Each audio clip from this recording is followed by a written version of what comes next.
మంచిది. మీ అందరినీ తెలుసుకోవాలి. చిన్న ప్రార్థన చేసుకుంటాం. మహోన్నతుడా మా తండ్రి, ఇచ్చిన సమయాన్ని బట్టి నీకు వందనాలు చెల్లిస్తాము. మా జీవితాల్లో ఏదైతే అవసరమో అది మాతో సూటిగా వ్యక్తిగతంగా మాట్లాడాలని స్పష్టంగా మా జీవితాలకి అర్థమైన దాని నుంచి మేము అన్వయించుకోవాలన్న సత్యాన్ని మాతో మాట్లాడుకుని మా ప్రభుత్వ పక్షులైన సో మీ పాస్టర్ గారు నాకు ఫోన్ చేసి తులసి పత్రిక సిరీస్ జరుగుతుంది అంటే నేను టైం ఉంటే చూస్తానండి అన్నాను. మీ పాస్టర్ గారు ఫోన్ చేసినప్పటి నుంచి నాకు వరకు మధ్యలో కనీసం ఆ 1 minute కూడా నాకు దొరకలేదు. నేను మధ్యలో ఎక్కడ ఉన్నాను, అక్కడి నుంచి ఇట్లాగే వచ్చేసాను. మళ్ళీ ఫేస్ వాష్ చేసుకుని డ్రెస్ కూడా చేంజ్ చేసుకోలేదు. దేవుడు మీతో మాట్లాడడానికి నేను తీసుకోబోతున్నా ఈ మండల కాలం, లేకపోతే శ్రమల కాలం అని అంటాము, లేకపోతే లెంటిన్ సీజన్ అని మాట్లాడతాము. ఈ 40 days మనం గ్యాదర్ అవుతాము, చాలా విషయాలు మనం నేర్చుకుంటాము. సో మీ పాస్టర్ గారు మీనింగ్ఫుల్గా పాటలో తీసుకెళ్తున్నారని నేను అనుకుంటా ఉన్నాను. అయితే దానికి బయటకు వచ్చి ఒక సత్యాన్ని మీద మనం ఫోకస్ చేయడానికి ప్రయత్నం చేస్తాం. కొరింథీయులకు రాసిన మొదటి పత్రిక 1వ అధ్యాయం, మొదటి కొరింథీయులకు పత్రిక 1వ అధ్యాయం 18 నుంచి 18 సిలువను గుర్చిన వార్త, నశించుతున్న వారికి వెరితనం కానీ రక్షింపబడ మనకు దేవుని శక్తి ఇందు విషయమై జ్ఞానుల జ్ఞానము నాశనం చేతులు వివేకుల వివేకము. ఒకసారి ఒక సండే స్కూల్ విద్యార్థి సండే స్కూల్ అయిపోయిన తర్వాత ఇంటికి వచ్చాడట. తల్లి అడిగిందంట, ఈరోజు సండే స్కూల్లో ఏం చెప్పారా అంటే ఒక ఉగ్రవాది గురించి చెప్పారు, ఒక ఉగ్రవాది యొక్క కథ చెప్పారు. సండే స్కూల్లో ఉగ్రవాది కథలు ఏంటా, ఏం చెప్పారు అంటే 2 గుంపులు ఉన్నాయి మమ్మీ, ఈ గుంపుకి ఈ గుంపుకి పడట్లేదు, కాబట్టి ఈ గుంపుని కొడతా ఉంది. ఈ గుంపులో నుంచి ఒక ఉగ్రవాది లేచి వాళ్ళ మీద బెదిరించి వాళ్ళ మీద అటాక్ చేసి కొన్ని బాంబులు తీసి వాళ్ళ మీద విసిరాడు. కొన్ని బాంబులు వాళ్ళ నుంచి తప్పుకొని ఎర్ర సముద్రం మీద పడ్డాయి. ఎర్ర సముద్రం చీలిపోయింది. దాంట్లో వచ్చి తీసుకుని వెళ్ళిపోయాడు. ఉగ్రవాది పేరేంటా అంటే మోషే. ఇలాగే చెప్పిందా మీ టీచర్ కదా? ఇలాగే చెప్పి నేను అస్సలు నమ్మను. ఇంకా నేను మా టీచర్ చెప్పిన స్టోరీ చెప్తే అస్సలు నమ్మను. చెయ్యిలా జాబ్ కంటే ఎర్ర సముద్రం చీలిపోయింది కొంత పెట్టాడు. చాలా ఛాలెంజ్ కాదు, నమ్ముదాం.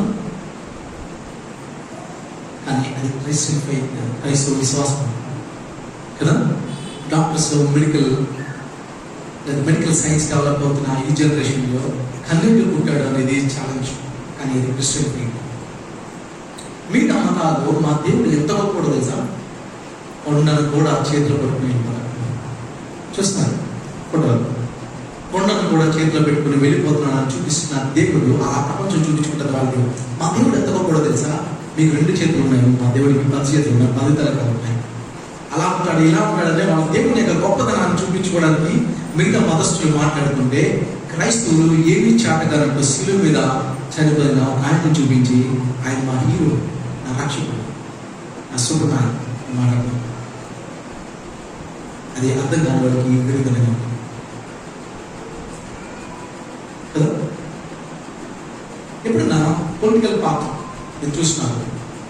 పొలిటికల్ పార్టీలో చాలా గుర్తులు పెడతారు కదా. హస్తం గుర్తుకి మీ ఓటు, గేయం కదా గుర్తులు పెడతారు. ఎప్పుడన్నా ఏదైనా పొలిటికల్ పార్టీ ఇలా గుర్తు పెట్టుకుంటే బాగుంటుందా? ఏదంటే ఊరిదాడు గుర్తుకే మీ ఓటు బాగుంటుందా? బాగుంది. ఎందుకు బాగుంది? అది పెట్టుకునే ధైర్యం ఉండదా? ఉండదు. ఎందుకు ధైర్యం ఉండదు తెలుసా? దాంట్లో ఒక సిగ్గుతో కూడింది, అవమానంతో కూడిన దాన్ని మనం ఎప్పుడు గర్వంగా చెప్తాం. మన ఇంట్లో వాళ్ళని ఎవరైనా ఉరేసిస్తారనుకోండి, ఆ ఉరేసిన నేనే మా తండ్రి చెప్పుకున్నారు. ఉరేసేసిన దేశం కోసం చచ్చిపోయాడు కూడా చెప్తుంటారు. ఒక క్రిమినల్ లాగా, ఒక నేరస్తుడు లాగా, ఒక నేరస్తుడిని నేను గొప్ప చెప్పుకుంటాను. అని క్రైస్తవులు పెట్టుకున్న గుర్తు ఆల్మోస్ట్ అంటే ఉరితాడు గుర్తుకే మీ ఓటు అన్నట్టు క్రైస్తవులు యేసు ప్రభుని సిలువ వేసిన ఆ సిలువని గుర్తుగా పెట్టారు. ఎందుకు పెట్టుకున్నారు? దీనికంటే క్రైస్తవులు బహుశా నోవహు వాటర్ పెట్టుకుంటే బాగుండేది. జలప్రాణుల నుంచి కాపాడినారు, వాడిని సింబల్గా పెట్టుకుంటే బాగుండేది, పెట్టుకోలేదు. లేకపోతే పశువుల పాపం పెట్టుకున్నా బాగుండేది. ఆయన తగ్గించుకునే స్వభావాన్ని గుర్తైన పశువుల పాపం, అది పెట్టుకోలేదు కదా. లేకపోతే యేసుక్రీస్తు ప్రభు తిరిగి లేచిన పునరుత్థానం యొక్క రాయిని సింబల్గా పెట్టుకోవాల్సింది, అది పెట్టుకోలేదు. లేకపోతే ఏదైనా పెట్టుకోవచ్చు వేరే వేరే గుర్తు, కానీ మనం పెట్టుకున్న గుర్తు ఏంటి తెలుసా? ఆయన చంపబడ్డ ఆ శిలువని గుర్తుగా పెట్టుకున్నాం క్రైస్తవులు. ఎందుకు పెట్టుకున్నారు క్రైస్తవులు ఈ గుర్తులు? ఈ విషయాలు ఆలోచించే ముందు అసలు శిలువ అనే కాన్సెప్ట్ ప్రపంచ చరిత్రలోకి ఎలా వచ్చింది అని మనం చూస్తే, నేను దాన్ని కొంచెం స్టడీ చేస్తుంటే 200 క్రీస్తు శకం, అంటే ప్రభువు చనిపోయిన తర్వాత ఆయన శిష్యులు వచ్చారు. ఆ తర్వాత ఆ శిష్యుల యొక్క శిష్యులు వచ్చారు. అలా వచ్చిన తర్వాత కొంతకాలం తర్వాత 200 సంవత్సరంలోకి వచ్చినప్పటికీ ఒక ఆయన వచ్చాడు. ఆయన పేరు సిప్రియన్.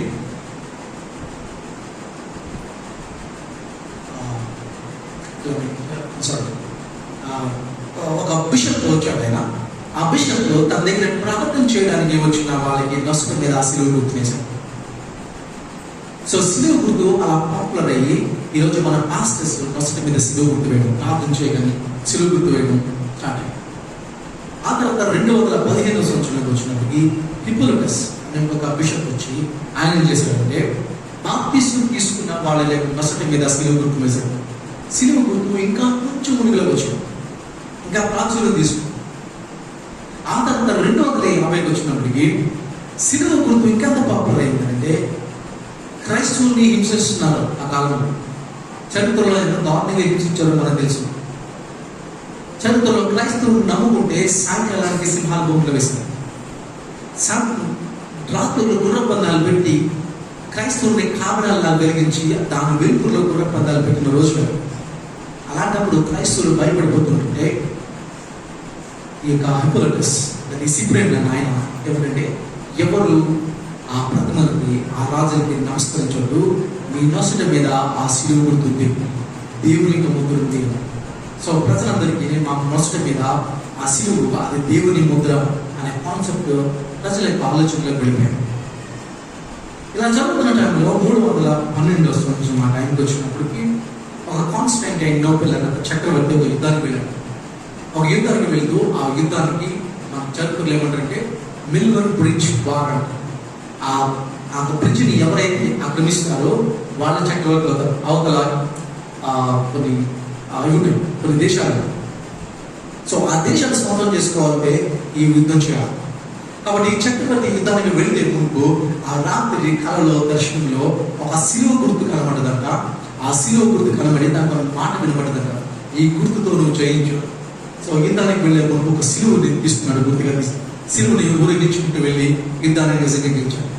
గెలిచిన తర్వాత ప్రపంచానితో మాట చెప్పాడు, ఇక్కడ నుంచి క్రైస్తవుని హింసించడానికి వీల్లేదు, ఇది చక్రవర్తి యొక్క మతం. అక్కడి నుంచి క్రైస్తవుని హింసించడం మానేశారు. సిలువ అలా పాపులర్ అయింది. ఎంత పాపులర్ అయింది తెలుసా? ఈరోజు ఆ సిలువ దగ్గర పాపులర్ అయ్యి మీ మంగళసూత్రం మీద దిగింది, మీ రింగ్స్ మీద దిగింది, మీ ఇంటి తలుపుల మీద దిగింది, చివరికి మనం ఫిల్మ్ స్టార్స్ యొక్క చెవుల మీద కూడా దిగారు. కానీ సిలువ అంటే ఎవరికి అంటారు? ఇప్పుడు చెప్పండి, సిలువ సరదాగా పెట్టుకునే కాన్వెంట్ ఒక వస్తువు. మనం మాట్లాడుకుంటున్న సిలువ ప్రతి చర్చ్లో 2 క్యాండిల్స్ మధ్యలో ఒక సిలువ ఉంటుంది. కొన్ని చర్చెస్ నేను 2 క్యాండిల్స్ మధ్యన సిలువ గురించి మాట్లాడడానికి రాలేదు. 2 హంతకుల మధ్యన వేలాడుతున్న ఒక సిలువ గురించి, 2 దొంగల మధ్యన వేలాడుతున్న ఒక సిలువ గురించి మాట్లాడడానికి.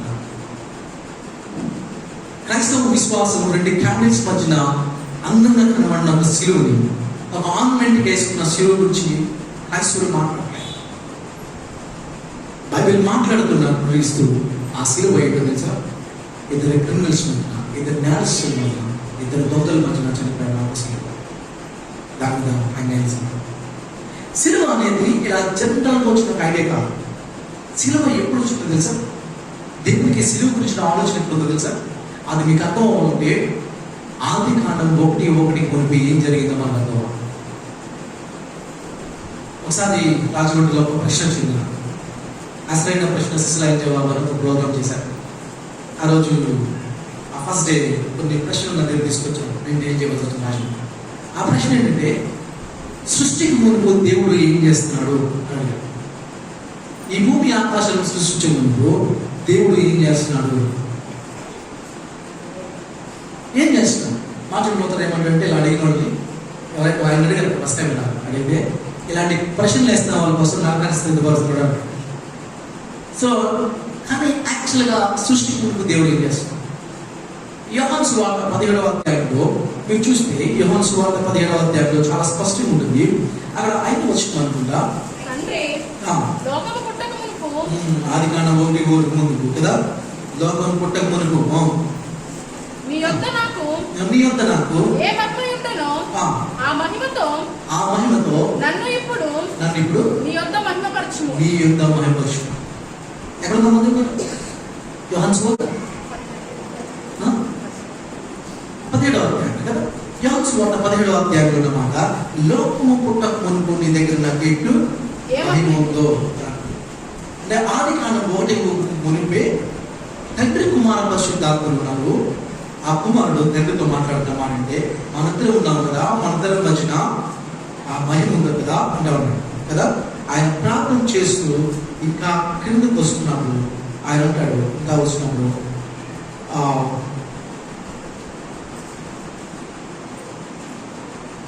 24వ వచనం ఏమంటే, జగత్ పునాది వేయబడకుంటే, చివరి భాగం, జగత్ పునాది వేయబడకుంటే నీవు నన్ను ప్రేమించింది కదా. ఏమన్నా జగత్ పునాది, ఆది కాండం 1 మునుపు నువ్వు నన్ను ప్రేమించావు. అంటే మనందరి మధ్యన ప్రేమ ఉంది. అంటే ఆది కాండం 1 మునుపు సృష్టికి ముందు ఎవరున్నారు? తండ్రి ఉన్నాడు, కుమారుడు ఉన్నాడు, పరిశుద్ధాత్ముడు ఉన్నాడు. వీళ్ళ ముగ్గురు మధ్యన ఏముంది? ప్రేమ. ఈ సైన్స్ స్టార్ట్ అవుతున్నప్పుడు తృప్తమైన దేవుడు ఉన్నాడు, వాళ్ళ మధ్యన ప్రేమ. అంతమాత్రమే కాదు, ఎఫెసీ రాసిన పత్రిక 1వ అధ్యాయంలో 4వ వచనం చూస్తే, జగత్ పునాది వేయబడక మునిపే క్రీస్తుని మన కోసం ఏర్పరచుకున్నాడు. మీరు నోట్ చేసుకోండి. ఇలా తీసుకుంటూ కూర్చుంటే మనకి టైం ఉండదు. అది నేను చెప్తా ఉంటాను, మీరు నోట్ చేసుకుంటాను. మీరు బైబిల్ తిరిగేయద్దు, కొంచెం నా మీద ఫోకస్ చేయండి. మీ స్పీడ్గా వెళ్తాను. చూడండి, ఎప్పుడంటే ఆది కాండం 1 మునుపు ఎవరున్నారు? తండ్రి కుమార పరిశుద్ధాత్మ దేవుడు. వాళ్ళ మధ్యన మహిమ ఉంది, వాళ్ళ మధ్యన ప్రేమ. ఇప్పుడు ఏమంటాడంటే, ఎఫెసీ పత్రికలో 1వ అధ్యాయంలో ఏమంటాడంటే, జగత్ పునాది వేయబడకుంటే క్రీస్తులో మిమ్మల్ని ఏర్పరచుకున్నాను అంటాడు. అదే కదా. అంటే జగత్ పునాది వేయబడకుంటే ఆది కాండం 1 మునిపే ఈ ఆలెఫ్ గురించి, నా గురించి దేవునికి ఆలోచన ఉంది. ఆలెఫ్ 21వ శతాబ్దంలో పుట్టాడేమో, కానీ ఈ ఆలెఫ్ గురించిన ఆలోచనలో దేవుడికి మొదటి శతాబ్దం కాదు, జగత్ పునాది వేయబడుతుంది. ఆది కాండం 1 మునిపే ఈ ఆలెఫ్ ఎడల దేవునికి ప్రత్యేకమైన ప్రణాళిక ఉంది. దేవుడికి ప్రత్యేకమైన ప్రణాళిక ఉంది ఈ ఆలెఫ్. అప్పుడే ఉండాలి. ఆలెఫ్ యాక్టివేట్ వచ్చినాడు, థాట్ లో ఉన్నాడు కదా. అంత మాత్రమే కాదు, ఇంకా ముందుకు వెళ్తాడు. పేతురు రాసిన మొదటి పత్రిక 1వ అధ్యాయం 20వ వచనంలో అంటాడు. అక్కడేమంటాడు తెలుసా? జగత్ పునాది వేయబడక మునిపే ఆయన మీ కోసం ఏర్పరచుకున్నాడు. జగత్ పునాది వేయబడక మునిపే క్రీస్తు గురించిన, సిలువ గురించిన కాన్సెప్ట్ జగత్ ఆది కాండం 1 మునిపే సిలువ గురించిన కాన్సెప్ట్. సిలువ అనేది సడన్ వచ్చిన ఐడియా కాదు. ఈ సృష్టించక మునుపు దేవుడు సిలువ అనే కాన్సెప్ట్ పెట్టుకున్నాడు. ఇప్పుడు చెప్పండి, దేవుడికి అప్పటికప్పుడు ఫ్లాష్ లాంటి ఐడియాస్ వస్తాయా? కొంత ఐడియాస్ లేకపోతే మొదటే పర్ఫెక్ట్గా ఉంటాడా, లేదా రోజు రోజుకి పర్ఫెక్ట్గా అవుతుంటాడా? దేవుడు ఏమన్నా సార్, నేను మార్పు లేదు బాగుంది, మీకు లాగా మార్పు ఉండి రోజు రోజుకి ఎదుగుతూ పెరుగుతూ ఉండవు. దేవుడు ఫస్ట్ డే పర్ఫెక్ట్ ఉంటాడు. ఫస్ట్ డే అన్నీ తెలుసు కదా. ఆ మొట్టమొదటి అన్నీ తెలిసిన దేవుడు, సర్వజ్ఞాని అని చెప్పబడిన దేవుడు. ఆయనకు తెలుసు, నేను నా పోలికలు మనుషులు సృష్టిస్తాను. ఆ మనిషి తన స్వేచ్ఛని, స్వాతంత్రాన్ని మిస్యూజ్ చేస్తాడు. ఆ మనిషి అలా చేసినప్పుడు, పాపంలో పడినప్పుడు విమోచించడానికి నా కుమారుని పంపించాలి, సిలువ అనేది ఏర్పరచాలి. అది ప్లాన్ చేసుకుని దేవుడి సృష్టిని సృష్టించాడు. ఒక రకంగా చెప్పాలంటే దేవుడి సృష్టిని సృష్టించే మునిపే నీ ఎడల రిస్క్ తీసుకుని సృష్టించాడు. జగన్ పునాది వేయబడుతున్నప్పే సిలువ అప్పుడు ఉంది. ఓకే, ఇప్పుడు దేవుడు మానవుడు వచ్చాడు, యేసుక్రీస్తు వాక్యం శరీరం తీసుకుని వచ్చాడు భూమి. ఆయన పుట్టక మునుపు దేవతలో చెప్తున్నాడు తన ప్రజలను వారి పాపం నుంచి ఆయనే రక్షించుడు. కాబట్టి ఆయనకి ఏం పేరు పెట్టాలి? యేసు అని పేరు పెట్టాలి. ఎందుకు వస్తున్నాడంటే ఆయన ఎందుకు వస్తున్నాడు చెప్పాడు? తన ప్రజలను వారి పాపం కోసం మరణిస్తాడు కదా. సో యేసు ప్రభు ఎందుకు వస్తున్నాడు, ఆ సిలువ కట్టానికి చేరడానికి వస్తున్నాడు అనేది అప్పుడే చెప్పిస్తాడు. అంతే కదా. ఆయన పుట్టక మునుపు ఆయన ఎందుకు వస్తున్నాడు ఉంది. ఆయన సృష్టికి మునుపు సిలువ గురించి కాన్సెప్ట్ ఉంది. ఆయన పుట్టక మునుపు ఆ సిలువ గురించి వస్తున్నాడు. ఆ వాగ్దానం ఆల్రెడీ దేవదూత చెప్తున్నాడు, మరే చెప్తా ఉన్నాడు. ఇప్పుడు ఆయన పుట్టాడు, పెరుగుతా ఉన్నాడు. చిన్న పిల్లడు యేసుప్రభు. ఆ చిన్న పిల్లడుగా ఉన్న వయసులో నా తండ్రి పనుల మీద ఉన్నాను తెలియదా, నేను ఎందుకు వచ్చినా నీకు తెలియదా, తల్లిదండ్రులు నేను ఆ సిలువ కోసం వచ్చాను. చిన్న పిల్లడు ఉన్నప్పుడు కూడా ఆయన మర్చిపోయాడు. ఆయన ఎదుగుతున్నప్పుడు మర్చిపోలేదు. ఆయన ఎందుకు వచ్చాడో చాలా స్పష్టమైన ఆలోచన ఉంది. నేను సిలువ ఎక్కడానికి వచ్చాను, నా తండ్రి పనుల మీద ఉన్నాను, నా పనది, నా పర్పస్. అక్కడితో ఆగలేదు, ఇంకా ముందుకు వెళుతూ అని అంటాడు. ఇంకా ముందుకు వెళితే ఏమంటాడు తెలుసా? పేతురు అడుగుతాడు, జనాలు నా గురించి ఏమనుకుంటున్నారు అంటే ఏమన్నా తెలుసా? కొంతమంది నువ్వు ప్రవక్త అని అనుకుంటున్నారు, కొంతమంది నువ్వు మోసే ఇలా అనుకుంటున్నారంటే ప్రభు ఏమంటాడంటే నువ్వేమనుకుంటున్నావు? పేతురు అన్నాడు. ఏమంటాడు? ఏమన్నా నువ్వు క్రీస్తువే అన్న వెంటనే ఏమన్నాడు తెలుసా పేతురు? నా తండ్రి నీకు బయలుపరిస్తేనే కానీ నీకు సంగతి. అంటే పేతురులో నోటిలోంచి వచ్చిన మాటలు ఎవరి? కనుక తండ్రి నీకు బయలుపరిచాడు. ఇదే పేతురు కొన్ని 2-3 అధ్యాయాల ముందుకు వెళ్తే అక్కడ ఏమన్నాడు తెలుసా? ప్రభు సిలువ గురించి చెప్తాడట. ఎందుకంటే ఆ సిలువ నీకు దూరం అవుగాక అన్నాడు. అప్పుడు ప్రభు ఏమన్నాడు తెలుసా? సాతానా నా వెనక్కి అన్నాడు. ఇప్పుడు పేతురు నోటిలోంచి వచ్చింది ఎవరు మాటలు? సాతానా. ఇంతకుముందు తండ్రి మాట వచ్చింది, ఇప్పుడు అపవాది మాట వచ్చింది. ఎందుకు అన్నాడు? మీరు గొప్పని ఎవరి దగ్గరికి వెళ్ళి నన్ను బతకాలని లేదండి, నాకు చచ్చిపోవాలని అన్నాను అనుకోండి, నేను అన్నాను అనుకోండి, మీకు మీరేమంటారు? అదే మాట మాస్టర్ గారు అంటారు, అలా అనకూడదని అంటారా? పేతురు కూడా వాదాంచే పని చేశాడు ప్రభు. అదే మాటలు ప్రభావ, ఆ మాట నీకు దూరం అవ్వాలి, ఆ సిలువ నీకు దూరం అవ్వాలని ప్రభు ఏమంటారు సార్? అసలు నేను వచ్చిందే సిలువ ఎక్కడానికి, దాన్ని తప్పించే మార్గాలు, తప్పించే మాట ఎందుకు మాట్లాడుతున్నాం? అది తప్పిస్తున్నాము అంటే దాన్ని తప్పించడానికి ఆడకుడైన సాతాను అనుకోవాలి. నేను వచ్చింది సేవించాను. ఇప్పుడు ఆలోచించాను, ఎవరున్నా మీ కాలు ముట్టుకుంటే దండం పెట్టి నచ్చుతుందా? నిజం నచ్చుతుంది కదా. పైకి నోట వదిలేమన్నా అంటాం కానీ లోపల ఎంత ఆనందపడిపోతాం కదా. నష్టాలు ఉంటాం కదా, నష్టం కదా. అలాంటి మీరు ఎవరన్నా మీ కాలు ముట్టుకుంటే ఇక చాలా ఉప్పిపోతారు, ఎక్కువ వెళ్ళిపోతారు, మిమ్మల్ని పొగుడుతుంది కదా. అప్పుడు మీకు ఏం గుర్తొస్తుంది? అంత పొగుడుతుంటే మీకు ఏం గుర్తొస్తుంది? మరణం గురించి గుర్తొస్తుందా? మరణం గుర్తొస్తుంది. అప్పుడు పొగుడుతుంటే మనం చావు గురించి గుర్తొస్తుందా? గుర్తురా. ఎక్కడెక్కడో తిరుగుతుంది పైన. ఒక పాపాత్మ ఉన్న స్త్రీ ఆయన పాదాలు కడుగుతుంది.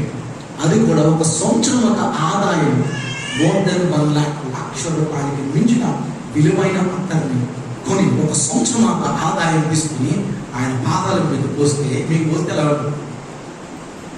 అప్పుడు ఏమన్నా తెలుసా? ఆయన తన మరణాన్ని జ్ఞాపించింది. నీవు నా భూస్థాపనని యుద్ధం చేస్తుంది. ఆ అంత ఎమోషన్స్ లో కూడా ఆయన మరణాన్ని మర్చిపోయాడు. చిన్నపిల్లలు ఉన్నప్పుడు మర్చిపోలేదు, తన శిష్యులు పొగుడుతున్నప్పుడు మర్చిపోలేదు, ఒక అమ్మాయి వచ్చి ఒక స్త్రీ వచ్చి ఆయన పొగుడుతున్నప్పుడు మర్చిపోలేదు కదా. ఎక్కడైనా మర్చిపోలేదు. పైగా ఇంకా కొన్ని విషయాలకు వస్తే సిలువ, రేపు సిలువ వేస్తారు, ఈరోజు ముందు రాత్రి ఆయన ఒక పార్టీ ఇస్తాడు. అస్కాపడే జరుగుతాం ఒక లూథరన్ చర్చ్ పాస్టర్ గారు ఒక పాట రాశారు. ఆ రాత్రి మేడ గదిలో యేసు ప్రభు ఆసీనుడయ్యే సిలువ నీడలో ఆ సిలువ పొందగోరి సిలువ విందు ప్రకటించేయని రాశారు. ఇంత బ్యూటిఫుల్ రాశారు. సిలువ పొందకూరంట, సిలువ వస్తుందని చెప్పి ముందు రోజు సిలువ పాటించాడంట దర్శించి. ఆ పార్టీలో వాళ్ళ ద్రాక్షరసం తాగుతుంటే, పస్కా పండగ చేసుకుంటే ఆయన ఏమన్నా తెలుసా, ఇదిగో ఆ రొట్టెలు విరిచి ఇది నా శరీరం, ఆ ద్రాక్షరసం ఇది నా రక్తం, ఇది చేస్తున్న వల్ల నా మరణాన్ని జ్ఞాపకం చేసుకుని నేను ఎంత నిమిత్తం వచ్చానో జ్ఞాపకం చేసుకున్నాను. అక్కడి నుంచి కాదు, ఇంకా ముందుకు వెళితే చాలాసార్లు ఆయన ఏమన్నా ఉపయోగించిన మాట తెలుసా, ఇది నా సమయం కాదు, ఇది నా సమయం కాదు అన్నాడు. ఇంకా బైబిల్ కనబడితే ఆ సందర్భంలో ఇది నా సమయం కాదు అన్నాడు. సో మీరు ఆలోచించండి, యోహాను సువార్తికుడు ఆ మాటలు ఎక్కువ రాజండి, ఇది నా సమయం కాదు, ఇది నా సమయం కాదని. ఎందుకంటే యోహాను సువార్తికుడు యేసు ప్రభుని ఎలా చూపించాలనుకున్నాడంటే ఒక రాజుగా చూపిస్తామన్నమాట. ఇది మీకు అర్థం అవ్వాలంటే నేను ఒకసారి బ్యాక్ కొంచెం రాజుల యొక్క చరిత్ర ఎట్లా ఉంటుందో తెలిసి మీకు అర్థం అవుతుంది. యోహాను సువార్తికుడు ఎందుకు ఈ మాటలు ఉపయోగించాడు. ఆ మధ్యన మేబీ ఒక 10 సంవత్సరాల క్రితం కింగ్ విలియమ్స్ యొక్క పెళ్లి జరిగింది. ఇంగ్లాండ్ రాకుమారుడి పెళ్లి జరిగింది. టీవీలో లైవ్ ఇస్తున్నారు, BBC పెద్ద పెద్ద ఛానల్స్లో లైవ్ ఇస్తున్నారు. సరే, ఆ రోజు నేను అంతా టీవీ దగ్గర కూర్చొని చూస్తున్నాను. ఎందుకంటే ప్రపంచంలో అత్యంత ఖరీదైన పెళ్లి 36,000 కోట్ల రూపాయలు జరుగుతున్న పెళ్లి.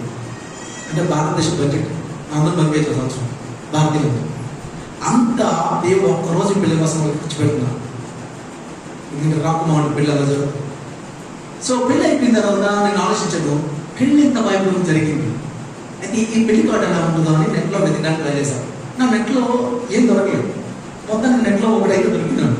అదేంటంటే ఆ పెళ్లి ఆహ్వాన పత్రికలు ఎట్లా ఉంటాయి, మన పెళ్లి ఆహ్వాన పత్రికలు ఎలా ఉంటాయి, ఏం రాస్తాం మన పెళ్లిలో, మీరు ప్రారంభపూర్వకంగా మిమ్మల్ని ఆహ్వానిస్తుంది, ఇన్వైటెడ్ అన్నాం కదా, అంతే కదా, ఆహ్వానిస్తుంది, రిక్వెస్ట్ ఉంటాయి కదా. ఆ పెళ్లి కార్డులో ఎట్లా ఉంది తెలుసా, యూఆర్ కమాండెడ్ టు అటెండ్. ఎవరు తెలుసా, నువ్వు పెళ్లికి రావాల్సిందిగా ఇది రాణి యొక్క ఆజ్ఞ. రాణులు రాజులు రిక్వెస్ట్ చేయరు, ఆహ్వానించరు, కమాండ్ చేస్తారు, ఆజ్ఞ ఇస్తారు. రాణులు రాజులు, అదే అమెరికా ప్రెసిడెంట్ పెళ్లి కానీ జరిగింది అనుకుంటున్నారు పెట్టారు, అప్పుడు ఇన్విటేషన్ ఉంది, ఇన్వైటెడ్, ఆహ్వానిస్తున్నామని. రాణులు అలా ఉండరు, రాజులు అలా ఉండరు, ఆహ్వానిస్తున్నారు ఉండరు, ఆజ్ఞాపించడం ఉండదు. పొరపాటున పెళ్లివాడు మీకు వచ్చిన తర్వాత మీరు ఎలా పోతుంది, మీరు అరెస్ట్ చేస్తుంది గవర్నమెంట్, మీరు రాని ఆజ్ఞ నువ్వు దగ్గరించి అలా ఉండదు. అంతకంతలేదు కాదు, టైం వాళ్ళు ఎలా ఉపయోగిస్తారు తెలుసా. మనం టైం చెప్పినప్పుడు 7:30 నుంచి 8:30, 8:30 నుంచి 10 ఇలా మాట్లాడుకుంటా, అరగంటలు మాట్లాడుకుంటా, అలా ఉండదు. రాణి విమానం 8:12 దిగుతుంది. 8:12 నుంచి 8:18 వరకు కారు ఎక్కడానికి తనకు నడిచే టైం అంటారు.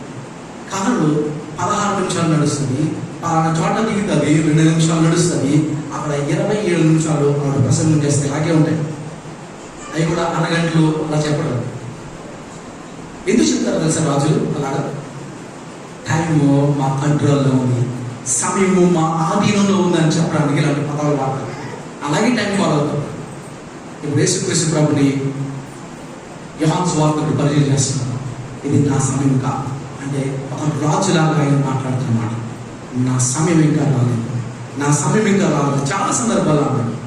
ఈవెన్ తన తల్లి వచ్చి ఈ నీళ్ళు అయిపోయింది, ద్రాక్షరసం చేయండి, ఆయన ఏమంటారు సార్, ఇది నా సమయం కాదు, నా పని నా సమయం గురించి చేస్తాను. రాజు అట్లాగే మాట్లాడు, ఒక రాజులాగే మాట్లాడతాడు. మీరు ఆలోచించండి, కోర్టులో నుంచున్నాడు, కొద్ది యూదులే రోమన్ కోర్టులో నుంచున్నాడు. ఆ బైబిల్ ఆ పదాలు చదవండి మీరు. పేరు ఎవరు పిల్లలు అడుగుతున్నాడు, నువ్వు రాజు అన్నాడు. అక్కడేమన్నా అవును నువ్వు అన్నట్టే కదా. ఇప్పుడు ఇదే డైలాగ్ బాలకృష్ణ చెప్తారా, కోర్టులో నుంచుని. ఇప్పుడు అర్థమైంది కదా, కూర్చున్నది ఎక్కడ, రోమన్ కోర్టులో. పైగా ఎక్కడ మాట తెలుసా, ఇప్పుడు వాయిస్ గట్టిగా పెంచి బాలకృష్ణ మాట్లాడిన డైలాగ్ అంతా చదవండి. ఎలా ఉంటుంది తెలుసా, ఇది నీకు ఎవరైనా చెప్పరా, నీ అంతా నువ్వు మాట్లాడుతున్నావు. అంత అధికారంతో ఒక రాజులాగా మాట్లాడు, పిరికొండ మాట్లాడలేదు ప్రభు, ఒక రాజులాగా ఆయన మాట్లాడుతున్నాడు. ఇది నా సమయం కాదు. వాళ్ళు ఫస్ట్ టైం ఆయన గెత్సెమనే తోటలో ఆయన అరెస్ట్ చేయడానికి వచ్చినప్పుడు అంటాడు, ఇది నా సమయం, దీనికోసం నేను వచ్చాను. ఆయన వచ్చింది ఆ శిలువ మీద చనిపోవడం. ఈ సినిమా అనేది ఈరోజు మన ఫిలిం స్టార్స్ దగ్గరికి వచ్చిన ఎవాల్వ్ అవుతూ మార్పులు చెందుతూ మన మంగళసూత్రం మీద వచ్చిందనేది కాదు. ఈ సిలువ గురించి నా కాన్సెప్ట్ ఎప్పుడో తెలుసా? ఈ ఆది కాండం 1 మునిపే, ఈ సృష్టిని నిర్మించక మునిపే సిలువ గురించిన కాన్సెప్ట్ ఉంది. ఆయన పుట్టక మునిపే ఆ సిలువ గురించిన వార్త ప్రపంచానికి వచ్చింది. ఆయన పిల్లలకి ఎదుగుతున్నప్పుడు ఆయన ఎందుకు వచ్చాడో ఆయనకు తెలుసు. ఆయన ప్రతి ఎమోషన్ ఆనందంగా ఉన్న సమయంలో కూడా ఆయన సిలువను మర్చిపోలేదు. ప్రతి క్షణము ఆయన శిలువను జ్ఞాపకం చేసుకుంటున్నాడు. రూపాంతరం చెందుతున్నప్పుడు పేదలు వచ్చి పోలేస్తాడు, ప్రభా నీకోటి మోసకోటి ఏదైనా కొట్టి 3 పర్ణశాలలు కట్టేస్తాను కదా, బయట డూప్లెక్స్ బిల్డింగ్స్ కూడా కట్టేస్తాను, అవుట్స్కట్స్ ఉన్నాడు కదా, ఎదురు డబ్బులు ఉన్నాయా, ఏం చేసుకో ఎమోషన్స్ గట్టి మాట్లాడేస్తాను కదా, మాట్లాడేసాడు. ప్రభా నాడు నా మహిమని ఇక్కడ చూడొద్దు, నా మహిమని ఇక్కడ చూడాలి తెలుసా? మనుషు కుమారుడు అప్పచెప్పబడగలిగింది, దాంట్లో నా మహిమ చూడాలి. నేను ఎందుకు వచ్చానో అది మర్చిపోలేదు. అందుకని పౌలు అంటాడు, నేను సిలువను కూర్చున్న వార్త నాకు అర్థమైంది. ఇది సడన్గా వచ్చిన ఐడియా కాదు, ఇది నాకు పూర్తిగా అర్థమైంది. కాబట్టి అర్థమైన నాకు ఈ శక్తి అర్థం కాని వాడికి వెలుగా ఇంకా ముందుకెళ్ళాడు. దీన్ని తప్ప మరి దేనిని నేను ప్రకటించను. ఇంకా ముందుకెళ్ళి ఏమంటాడంటే, నేను దీన్ని ఎందుకు అతిశయిస్తున్నాను సిలువను. మళ్ళీ అంటాడు ఇంకో చోట, అయితే నేను క్రీస్తుని అనగా సిలువ వేయబడుతున్న క్రీస్తుని ప్రకటిస్తున్నాను. ఆ క్రీస్తు ఎవరో చెప్తున్నాడు, సిలువ వేయబడుతున్న క్రీస్తు. నేను క్రీస్తుని అనగా అంటాడు. మళ్ళీ 1:2 సిలువ వేయబడిన క్రీస్తుని అనగా సిలువ వేయబడిన క్రీస్తుని ప్రకటిస్తున్నాను. దీనికోసం నేను చదువుకున్న చదువు సమస్తాన్ని నేను కంటకుగా ఎంచుకున్నాను. సిలువగా అంత బాగా అర్థమైంది, పౌలికి అంత బాగా అర్థమైంది. కాబట్టి ఆ సిలువ కోసం సమస్తాన్ని పెంటగొప్పగా ఎంచుకున్నాడు, సమస్తాన్ని పెంటగొప్పగా ఎంచుకున్నాడు. అయితే ఈరోజు మన ముస్లిం సహోదరులు ఏమంటారు తెలుసా? ఆయన అసలు చచ్చిపోలేదు. ఎందుకు ఇలా అంటారు తెలుసా? ముస్లిం సహోదరులు సిలువను కూర్చున్న వార్త వాళ్ళకి అర్థం కాదు, విరుద్ధంగా. మహాత్మా గాంధీ ఇప్పుడు ఇట్లాంటి స్టేట్మెంట్ ఇచ్చారు 1868లో తన పుస్తకం రాసుకోవాలి. అదేనంటే సిలువ 1883 ఆయన పుస్తకం రాస్తే ఏమంటే, సిలువ ఒక త్యాగానికి గుర్తు, ఒక ప్రేమకు చిహ్నం. అంతవరకు మాత్రమే నా హృదయం అంగీకరిస్తుంది. నా పరిస్థితిలో, నా స్థానంలో, నా ప్లేస్లో ఒక ఆయన చనిపోయాడంటే నేను మాత్రం ఆ సత్యాన్ని అంగీకరించుకో. ఎందుకు తెలుసా? మహాత్మా గాంధీకి సిలువను వచ్చిన వార్త విరుద్ధంగా ఉంది. ఆది సంఘస్థులు క్రైస్తవులకు పెట్టిన పేరేంటి తెలుసా? ఆ ఆది సంఘం ఒక క్రైస్తవులకి బయట ఉన్న వాళ్ళు పెట్టిన పేరు తెలుసా? నరమాంస భక్షకులు అన్నాడు. ఇదే మాట రీసెంట్గా ఒక ఆక్స్ఫర్డ్ యూనివర్సిటీ ప్రొఫెసర్ అంటాడు, ఆల్ఫ్రెడ్ హైయర్ అని ఒక ఆయన అంటాడు, క్రైస్తవులకి మనం పెట్టిన పేరంటే వాడు నరమాంస భక్షకులు క్రైస్తవులు. ఎందుకంటే చర్చ్లోకి వెళ్ళి ఆయన శరీరం తింటారు, ఆయన రక్తాన్ని తాగుతారు. అర్థం కాని వారికి విరుద్ధంగా ఉంది కాన్సెప్ట్. రాధా మనోహర్ దాస్ అని ఒక పిచ్చోడు ఒక పోకిరి బయలుదేరాడు మర్చిన. వాడు ఇష్టం వచ్చినట్టు క్రైస్తవుని దూషిస్తూ ఉంటాడు. ఒక సిలువను చూపించి ఆ సిలువ మీద ఒక టవల్ వేసుకుంటుంది కదా, ఒక చున్నీలా వేసుకొని కొన్ని చిత్రాలు ఉన్నాయి కదా, అది చూడండి ఆడోలాగా అని కేళి చేసి ప్రభువుని క్రైస్తవుని కేళి చేస్తూ చేత కనుక చచ్చిపోండి నేను రక్షిస్తాను అని చెప్తూ ఏమో తెలుసా? ఇదొక అర్థం కాలేదు రాధా మనోహర్ దాస్కి శివుని వచ్చిన వార్త విరుద్ధంగా. వీళ్ళెవరికి అర్థం కాదు శివుని వచ్చిన వార్త, అర్థం కాని వాడికి విరుద్ధం. ఒక జర్మన్ ఫిలాసఫర్ నీచే అన్న ఒక ఆయన అంటాడు ఏమంటే, క్రైస్తత్వాన్ని ఆయన ఎలా చూపించారు తెలుసా? అది బలహీనమైన మతం.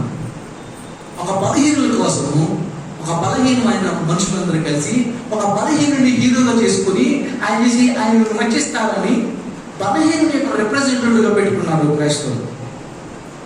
ఇది వీక్ పీపుల్ రిలీజన్ అన్నారు, బలహీనమైన మతం అన్నాడు. పైగా ప్రభు టీచింగ్స్ సాత్విక ధనులు, దీనులు, ధనులు దుఃఖపడవద్దని. మనకెలా కనబడతాయి? ఫేస్బుక్లో నిన్ను చూపించుకో, ఎవడు కొడితే అంటూ డైలాగులు స్టార్ట్ అవుతున్న ప్రపంచానికి సాత్వికులు ధనులు, దీనులు ధనులు, దుఃఖపడేవారు ధనులు అనంటే ఇల్లాజికల్ కనిపించట్లే, మీనింగ్లెస్ కనిపిస్తుంది ప్రపంచం. అదొక విషయం ఆలోచిస్తాం. ఒక మాట మిమ్మల్ని ముందు, సిలువ అర్థం కాని వాడికి పెరుగుతుంది, అయితే అర్థమైన వాడికి ఏంటంటారు? దేవుని విషయాన్ని. ఇప్పుడు మీకు అర్థమైందా? ఇదొక మాట నేను చెప్పనిపిస్తాను, మీకు అర్థమైంది. యేసుక్రీస్తు ప్రభువుని అరెస్ట్ చేశారు. అరెస్ట్ చేసి నాకు చిన్నప్పుడు ఉండేది ఏంటంటే, సండే స్కూల్లో ఉన్నప్పుడు నా సండే స్కూల్ నాకు నేర్పించిన ప్రార్థన ఏంటంటే, నేను సిలువేశాను, నా పాపాలు నేను సిలువేశాను, నా పాపాలు నేను సిలువేశాను. నాకు చిన్నప్పుడు అర్థం నచ్చేది కాదు. అక్కడ ప్రార్థన చేసేవాడు, ఇంటికి వచ్చిన తర్వాత నేను ఎప్పుడు చంపేశాను, నేను ఎప్పుడు సిలువేశాను, పెద్ద ప్రశ్న ఇది ఉండేది. ఇప్పుడు ఆలోచించండి, ఇప్పుడు పెద్ద అయ్యాను, నేను ఆలోచిస్తాను. యేసుక్రీస్తు ప్రభుని అరెస్ట్ చేశారు. అరెస్ట్ చేసి యూదుల కోర్టులో తీసుకెళ్ళారు కదా, యూదుల కోర్టులో తీసుకెళ్ళారు. యూదుల కోర్టులోకి వచ్చినప్పుడు రైతుగా మత సంబంధమైన అభియోగం చేశారు. అదేంటంటే, ఈయన దేవుడు అని చెప్పుకుంటున్నాడు, దేవదోషం చేస్తున్నాడు అన్నాడు. అక్కడి నుంచి రోమిలకు కోర్టు దగ్గరికి వెళ్ళింది. అది పొలిటికల్ కోర్టు, రాజకీయ సంబంధమైన కోర్టు. అక్కడికి వెళ్ళినప్పుడు కేసు ఏమి నమోదు చేశారు కదా, వీడు కైసరికి పన్ను చెల్లించొద్దు అంటున్నాడు. ఎందుకంటే పొలిటికల్ కోర్టులో మత సంబంధమైన విషయాలు ట్యాకిల్ చేయాలి. ఒకవేళ దేవుడు అని చెప్పుకుంటాడండి, అందుకే వేసేసి ఇవ్వాలన్నారు అనుకోండి, పొలిటికల్ కోర్టు ఏమన్నా తెలుసా? మీకు చూడండి, వదిలేంట సీరియస్గా తీసుకో.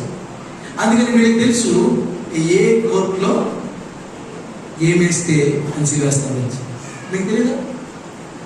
ఎక్కడ ఏ పెడితే లిటిగేషన్ పెడితే 70% తెలియదా మీకు? తెలుసా?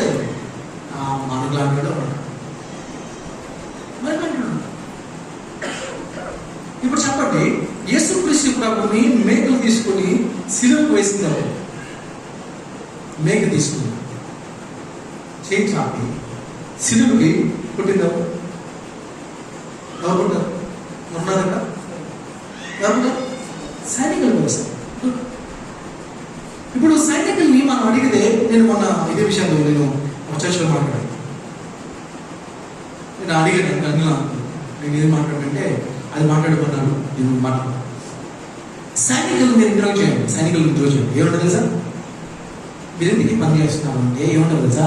ఇది మా డ్యూటీ, ఇది మా డ్యూటీ, మా గవర్నర్ మాకు ఇది ఇలా వేయమన్నారు సార్. సరే, అయితే అంతకు మించి చేసిన పని, అంతకు మించి మేమేం చేసాం అన్నాడు అనుకోండి. మరి ఆయన మీద ఉమ్మేసరే, స్పిట్ చేశారే, కళ్ళకి గంతలు కట్టేసి అరచేతులతో కొట్టి, నేను కొట్టిన ఆవిడ పేరు చెప్తావా అని ర్యాగింగ్ చేసి గేలి చేశారే. నువ్వు రాజు అని చెప్పుకున్నావు కదా, ఇదిగో నీకు కిరీటం కావాలి కదని ముళ్ళు తీసుకొచ్చి కిరీటం లాగేసి ఆయన నెత్తి మీద పెట్టి అపహసించి రాజానికి నమస్కారం అని చెప్పి ర్యాగింగ్ చేశారు. మరి దీన్ని మీ గవర్నర్ చేయమన్నాడా అంటే ఏమంటారు తెలుసా? అదా సంతా కోసం చేశారు, మా సాడిజంతో చేశారు, సంతా కోసం సాడిజంతో సేవేశారు. ఇప్పుడు వాళ్ళని అడుగుదాం, మీకు యేసు ప్రభుని ఎవరో చెప్పారని అడిగారు అనుకోండి, వాళ్ళు ఏమంటారు? సైనికులు మాకు పిలవదు గవర్నర్, మా గవర్నర్ అని చెప్పారు. ఇప్పుడు పిల్లలు ఇంటర్వ్యూ చేద్దాం. పిల్లలు నువ్వెందుకు చంపేశామంటే ఆయన ఇన్నోసెంట్ అని నాకు తెలుసు, ఆయన నిరపరాధని తీర్చిందే నేను, ఈయన దోషం లేదని నేను చెప్పాను. 2-3 సార్లు చెప్పాను. అంతమంది కాదు, 2-3 సార్లు ఆయన తప్పించే ప్రయత్నం చేశాను. ఒకటి, నేను తప్పించుకోవడానికి ఇది నేను కాదు, మీరు రాజు హీరో లేదా తీసుకోండి కేసు ఆయన తప్పించేసాను. కానీ కేసు మళ్ళీ వచ్చింది. అప్పుడు ఏం చేశానంటే, సిలువ కంటే కొంచెం తక్కువ సెక్షన్ ఉందో చూసాము. 39 కొరడాదెబ్బలు ఉన్నాయి. కాబట్టి 39 కొరడాదెబ్బలు చూస్తే ఆ కొరడాకి ఉన్న కుక్క మీద ఒక శరీరాన్ని తీసుకొని మొక్కలు తీసుకొస్తుంది. కాబట్టి అంత గాయాలతో ఉన్న ఒక వ్యక్తిని చూపిస్తే వాళ్ళు కొంచెం చల్లారు అని నేను ఉపయోగించాను. మళ్ళీ కేసు నాకు వచ్చి అయినా సేవేమో అలా చూసుకోవడానికి చూపించాను. మళ్ళీ నేను లా అంతా చదివాను, ఏమన్నా లూప్ దొరుకుతుందేమో చూశాను. ఆ లా చదివితే నాకు పాయింట్ దొరికింది, ఈయన్ని విడుదల చేయడానికి నాకు ఒక పాయింట్ దొరికింది. ఆ పాయింట్ ఏంటంటే, వీళ్ళందరికీ ఇష్టం లేని ఒక ఉగ్రవాదున్నాడు, వాడి పేరు బరబ్బా. వాడిని తీసుకొచ్చి ఇప్పుడు ఏది కావాలా అని అడిగితే ఆడ అసలు బాబోయ్ అంటాడేమో అనుకున్నాను. అప్పుడు కూడా మాకు బరబ్బాయే కావాలని ఆయన సిలువ వేసి ఉన్నాను, కక్ష కట్టేస్తారు ఆయన. ఇంకా నాకు తప్పని పరిస్థితుల్లో సిలువ వేశాను. ఏంటి తప్పదు అడిగితే ఏమంటారు, ఏం చేయలేదు, వాళ్ళని బ్లాక్మెయిల్ చేశారు. ఏం బ్లాక్మెయిల్ చేశారు అంటే, ఏం చెప్తారు సార్ పిల్లలు, గమనించబడుతున్న మాట, నువ్వు ఆయనకి సిలువ వేయకపోతే నువ్వు కైసరికి స్నేహితుడు కాదు అని చెప్పి బ్లాక్మెయిల్ చేస్తావు. నువ్వు కైసరికి స్నేహితుడు కాదని బ్లాక్మెయిల్ చేశావు. అసలే కైసరికి నాకు పట్టలేదు, కైసర్ మాదిపడు. ఇప్పుడు ఈ మీద అభియోగం తెలుసా, రాజకీయ సంబంధమైన అభియోగం చేశారు. నువ్వు కైసరికి పన్ను చెల్లించలేదు, వీడు కైసరికి పన్ను చెల్లించొద్దు అంటే అది తీసుకొచ్చి కోర్టులో పెట్టారు. ఇప్పుడు వెళ్ళి ఈ మత నాయకులు ఏం చెప్తారంటే, సార్ కైసరికి పన్ను చెల్లించలేదు అని మా ఊళ్ళో ఒక విప్లవాత్మక చర్యలు తీసుకొచ్చి మీ కోర్టులో పెడితే మీ గవర్నర్ వదిలేశాడు అని కేసు ఫైల్ చేసి నా మీద చేస్తాడు. అప్పుడు నా పవర్ పోతుంది, నా ఉద్యోగం పోతుంది, నా పొజిషన్ పోతుంది. నా ఉద్యోగం కోసం, నా పవర్ కోసం, నా పొజిషన్ కోసం ఆయన సిలువేశాడు. ఓకే, సైనికులు ఆహ్లాదం కోసం వేశారు, వీడు అధికార దాహం కోసం, పవర్ కోసం, పొజిషన్ కోసం సిలువేశాడు. సో ఇప్పుడు ఏదో అడుగుతాం, పిల్లలు అడుగుతాం, నీకు ఎవరు చెప్తారంటే ఏమంటారు సార్, ఆ మత నాయకులు వాళ్ళ పాస్టర్స్కి నాకు అవి చెప్పారంట. ఇప్పుడు ఆ పాస్టర్స్ దగ్గరికి, మత నాయకుల దగ్గరికి వెళ్ళి మీరు అడగండి, మీరు ఎందుకు చేశారు అంటే, ఆ పరిశైలు సర్దుగాయలు, ఆ శాస్త్రులు వాళ్ళు ఏమంటే తెలుసా, ఇప్పుడు వరకు జనం అంతా నాకే నా ప్రసంగాలే అనేవారు. ఇప్పుడు కొత్తగా ఏం ఉంచాడు, మొత్తం ఈ గుంపు అంతా వెళ్ళిపోయాడు. ఈ గుంపు అంతా వెళ్ళిపోతుంది, మేము ఊర్చుకోలేకపోయాం. మాకు జలస్ వచ్చేసింది. మత స్వార్థంలో అసూయ చేత ఆయన పట్టుకుని చూచుతుంది. మా అసూయ ఆయన సిలువ చేసింది. మా అసూయ చేత ఆయన సిలువ వేసి, ఇప్పుడు మత నాయకులను అడుగుతాం, మీకు ఎవరు ఇచ్చారు, మీకు ఎవరు చెప్పారు ప్రభుని అంటే ఏమంటారు సార్, వాళ్ళ సొంత ఫ్రెండ్, శిష్యుల్లో ఒకడు యూదా అడుగుదాం, నువ్వేం తప్పు చెప్పాలంటే, నాకు డబ్బులు అంటే చాలా ఇష్టం, డబ్బుల కోసం. యోహాను సువార్తలో ఒక పాపాత్ముడైన స్త్రీ వచ్చి ఆయన పాపాలు కడుగుతుంటే, ఒక సంవత్సరం ఒక ఆదాయం వేస్ట్ చేసిందని, ఈ ఆస్తి మీ పేదలకు ఇస్తే బాగుండు అనుకున్నట్టుట వెంటనే ఆ మాట అన్నాడు బయటికి.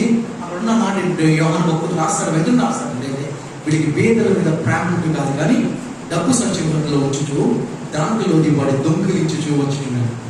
ఏదో ఒకసారి దొంగిలించడం కాదు, దొంగిలించడం అనేది హ్యాబిట్ అయిపోయింది కదా. డబ్బు సంచిలో దొంగిలించాడు, దొంగ అయిపోయాడు. డబ్బుల ఆశ ఒక రక్షకుడిని బానిస కలిగి కనిపిస్తున్న స్థాయికి తీసుకెళ్ళాడు. ఇప్పుడు చెప్పండి, ఆయన సిలువ ఎక్కడ కారణం సైనికుల యొక్క ఆహ్లాదం ప్రజల కోసం సిలువేశాడు కదా. అంత మాత్రమే కాదు, పిలాతు యొక్క అధికార దాహంతో పిలాతు సిలువేశాడు, పవర్ కోసం, పొజిషన్ కోసం. ఇంకా మూడోది, మత నాయకులు అసూయ చేత సిలువేశాడు, వీడు ధనాశ ఆయన సిలువేశాడు. నేను చెప్పండి, ఏమీ మీకు లేవా? దీంట్లో ఏమీ మీకు లేవా? అసూయ, ధనాశ, అధికార దాహం, నేనే ఉండాలి, నలుగురు నన్ను చూసి చప్పట్లు కొట్టాలి, నేను కొంతమంది పెత్తనం చేయాలి, నాకు రికగ్నైజేషన్ కావాలి, ఏమీ లేవా? లేవడా? ఉన్నాయా లేవు? కాబట్టి 2000 సంవత్సరాల క్రితం అక్కడ కానీ మీరు ఉండమైతే ఈ నలుగురిలో ఏదో ఒకరు మీరు చేరి సిలువే అంటాం. అందుకని దేవుడి బాబు ఇంకొక మెట్టు ముందుకు వెళ్ళబడితే మీ పాపాలు ఆయన సిలువ మీద పనిచేసుకుంటారు. అందుకని సిలువు నేను చూసినప్పుడు, ఆ సిలువను చూస్తున్నప్పుడు నేను గుర్తు పెట్టుకోవాల్సినటువంటి పాయింట్ ఏంటి తెలుసా, సంథింగ్ డన్ ఫర్ us అనే దాంతో పాటు సంథింగ్ డన్ బై us అని జ్ఞాపకం చేసుకోవాలి. నా గురించి ఒకటి జరిగింది, అదేంటి పాప క్షమాపణ అనేది జ్ఞాపకం చేసుకోవాలి. దాంతో పాటు ఇంకోసారి జ్ఞాపకం చేసుకోవాలి, నా వల్ల కూడా జరిగింది ఒక ఆయనకి. పాపం ఎరిగిన ఆయన నా నిమిత్తము పాపంగా చేయబడ్డాడు. పాపం మీకు ఒక అర్థం అవడానికి చెప్తాను. ఒక భయంకరమైన మురుగు ఉంటుంది. ఊహించండి, ఒక మురుగు. ఆ మురుగుండకి ఏమవుతుంది సార్? కాకినాడ మొత్తం సిటీలోంచి వచ్చిన పబ్లిక్ ల్యాబొరేటరీలోంచి వచ్చిన మలినం అంతా చూడండి. దగ్గరికి వెళ్ళగలరా? ఎంత భయంకరమైన అవసరం వస్తుంది కదా. అలాగా ప్రపంచంలో ఉన్న పాపం, అది వ్యభిచార దాహం కావచ్చు, అసూయ కావచ్చు, కుళ్ళు కావచ్చు, హత్యలు కావచ్చు, పోర్నోగ్రఫీ కావచ్చు, ఏదన్నా కావచ్చు, అన్నీ కలిపిన ఒక గుండను ఊహించుకోండి. ఆ మురికి గుంట ఈరోజు ఖాళీ అయిపోయింది. అది క్రీస్తు మీద పోయి ఉంది.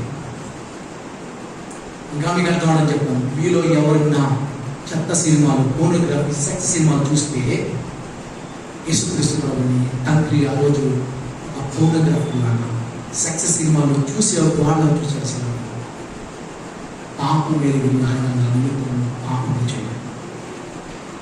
మీలో అసూయ ఉంటే యేసుక్రీస్తు ప్రభుని ఆ రోజు అసూయపడిన రోజు. యేసుక్రీస్తు ప్రభు ఆ రోజు ఒక అధికార నామంతో ఉన్నవాడుగా, గుర్తింపు కోసం ఆశపడేవాడుగా, ఒక నటనంతకులాగా తండ్రి తన కుమారుడు కూర్చొని పాపం ఎరిగిన ఆయన నిమిత్తము పాపంలో చేయబడ్డాడు. అందుకని సిలువ చూసినప్పుడు గుర్తుపెట్టుకోవాల్సిందే, ఎవరు చేశారు? ఎవరు చేశారంటే నేను చేశాను. నా పాపాలు ఆయన సిలువ మీద చేశాను. అంత మాత్రమే లేదు, ఇంకొక సత్యం దాగుంది చెప్పిస్తాం. ఆ సత్యం ఏంటా? సాక్షాత్తు దేవుని యొక్క ప్రేమ ఆయన సిలువ మీద బలిస్తాను. నా పాపమే కాదు, దేవుని యొక్క ప్రేమ ఆయన సిలువ మీద బలిస్తాను. అది ఎలా అంటారా? ఈ మధ్యన మనకి ఒక అమ్మాయిని భయంకరంగా అత్యాచారం చేసి చంపేశారు. గుర్తుందా? రీసెంట్గా హైదరాబాద్ కాల్చేశారు. ఏమన్నా పేరు పెట్టారు? ఏం పేరు పెట్టారు? దిశ కదా, దిశ అమ్మ పెట్టారు కదా. దిశ అత్యాచారం. ఆ అమ్మాయి మనకి ఎవరికో తెలియదు, మనందరికీ తెలియదు. కానీ ఇక్కడ కూర్చున్న అందరూ చాలా బాధపడ్డారు. ఇంకా బాధాకరమైన విషయం చెప్పాలి మీకు. ఆ అమ్మాయిని అలా అత్యాచారం చేసిన తర్వాత మనుషులు యొక్క దారుణంగా ఉంటే చాలా మంది గూగుల్కి వెళ్ళి ఆ అత్యాచారం చేసినప్పుడు ఖచ్చితంగా వీడియో తీసుకుంటారేమో, ఆ వీడియో ఉందామో అని వెళ్తారు. భారతదేశంలో ఎంతమంది వెతికారు అంటే సుమారు చెప్తారు 70 కోట్ల మంది వెతికారట. Google search చెడిపోయారు. మంచి బాధపడటం మానేసి ఇప్పుడు చెప్పండి, ఆ అమ్మాయి ఎవరో కాదు, మీ సొంత కూతురి అయితే, మీ సొంత చెల్లి అయితే ఎలా ఫీల్ అవుతారు? ఏం కోరుకుంటారు? తల్లిదండ్రులు ఏం కోరుకున్నాను? ఆ నలుగురిని చంపేమన్నా, అంతే కదా. న్యాయ ప్రకారం న్యాయం తీర్చి వాళ్ళు చంపేమన్నా. కానీ ఆ అబ్బాయి, నలుగురు అబ్బాయిలు ఉన్నారే, వాళ్ళ తల్లిదండ్రులు ఏం కోరుకున్నారు తెలుసా? రాష్ట్రపతికి విజ్ఞప్తి చేశారు. అదేం తెలుసా? క్షమాపక్ష. అమ్మాయి సైడ్ ఉన్న వాళ్ళందరూ న్యాయం చూపించి శిక్షించమా, చంపేవాడు. అబ్బాయి సైడ్ అందరూ చేసిన వ్యక్తిని సైడ్ ఏమో ఇది అడుగుతుంటే, అవతల సైడ్ ఏమంటారు తెలుసా? అబ్బాయి మీద ప్రేమ చూపించి క్షమాపక్ష పెట్టడం. ఈ రెండు కలుసుకుంటారు. ఈ రెండు జరుగుతాయి ఒకేసారి ఒక వ్యక్తికి. బిగ్గ భాగంతో నేను చెప్పాను. ఆ నలుగురిలో ఒక అబ్బాయి, మీ అబ్బాయి అనుకోండి, మీరే కోర్టులో జడ్జిగా ఉన్నారనుకోండి, న్యాయాధిపతిగా ఉన్నారనుకోండి, ఒక తల్లిగా, ఒక తండ్రిగా కోర్టులో కూర్చొని, ఒక న్యాయస్థానంలో న్యాయాధిపతిగా కూర్చొని ఏ నిర్ణయం తీసుకుంటారు? శిక్షిస్తే అన్న కొడుకుని చంపారు, న్యాయమని చంపేస్తే ప్రేమను వదులుకోవాలి. రెండు కలుసుకుంటారా? కలుసుకుంటాం. ప్రేమ చూపిస్తే న్యాయాన్ని వదులుకోవాలి, న్యాయం చూపిస్తే ప్రేమను వదులుకోవాలి. కలుస్తాయి రెండు, కలవు. కృప వేరు, సత్యం వేరు, కలవు. బైబిల్ ఎంత మాట, మంచి మాట తెలుసా? కృపా సత్యాలు దాన్ని ఒకటి ముద్దు పెట్టుకున్నాయి. ఇవి రెండు కలిసినాక ఆ రెండు సులువుగా కలిసినాయి. అదేంటి తెలుసా? దేవుడు ఆయన నీతిలో శిక్షించాలని, ఆయన ప్రేమలో నేను రక్షించాలని నీ స్థానం ఆయన తీసుకోవాలి. అది తీసుకోవాలని తీసుకునే అన్నీ నా జీవితాన్ని ఎంత సీరియస్ తీసుకున్నాను సార్. ఆయన నీతి జరిగింది, ఆయన ప్రేమ కూడా జరిగింది. నీతి ప్రకారం, న్యాయం ప్రకారం ఆలెఫ్ అన్న వాడికి శిక్ష పడింది. ఆలెఫ్ని సిరివేశారు. పనిష్మెంట్ పడిపోయింది, పనిష్మెంట్ అయితే పడిపోయింది, శిక్ష పడిపోయింది. వెంటనే దేవుడు కుమారుడు వచ్చి భూమి మీదకి వచ్చి ఆలిఫ్ని పక్కకు తోసి నీ బదులు నేను చనిపోతాను, ఆ శిక్ష పడ్డది కదా, ఆ శిక్ష నేను ఇస్తాను. ఒక శిక్ష పడింది, ఇప్పుడు ఏం జరిగింది? ఏం జరిగింది? కూడా నన్ను తప్పించేసాను, నా ప్లేస్లో ఆయన తీసుకున్నాను, నా స్థానం ఆయన తీసుకున్నాను, నా స్థానం ఆయన తీసుకున్నాను. సిలువలో జరిగింది కేవలం దేవుడిని క్షమించాడు అనేది కాదు, ఇంకోటి కూడా జరిగింది. సాక్షాత్తు దేవుని యొక్క నీతిని నా మీద ఆరోపించాడు, క్రీస్తు యొక్క నీతిని ఆరోపించాడు. దాని పాప క్షమాపణతో పాటు ఇంకొక సత్యం నాకు ఉంది, అదే తెలుసా? యేసు క్రీస్తు ప్రభు యొక్క నీతిని నా మీద ఆరోపించాడు. దాన్ని కృప అంటారు. క్షమాపణ ఏంటో తెలుసా? క్షమాపణకి కృపకు తేడా ఏంటో తెలుసా? ఒక దొంగని పట్టుకొని కొట్టేస్తారనుకోండి, మీ ఇంట్లో పడ్డ దొంగని, మీరు బాధపడి రేపు వదిలేండి అన్నారు, ఏమిటి దండం పెట్టి వెళ్ళిపోతాడు, థ్యాంక్స్ అండి అని వెళ్ళిపోతాడు. దయ చూపించాడు కదా, అది దయ. కృప అంటే ఏంటో తెలుసా?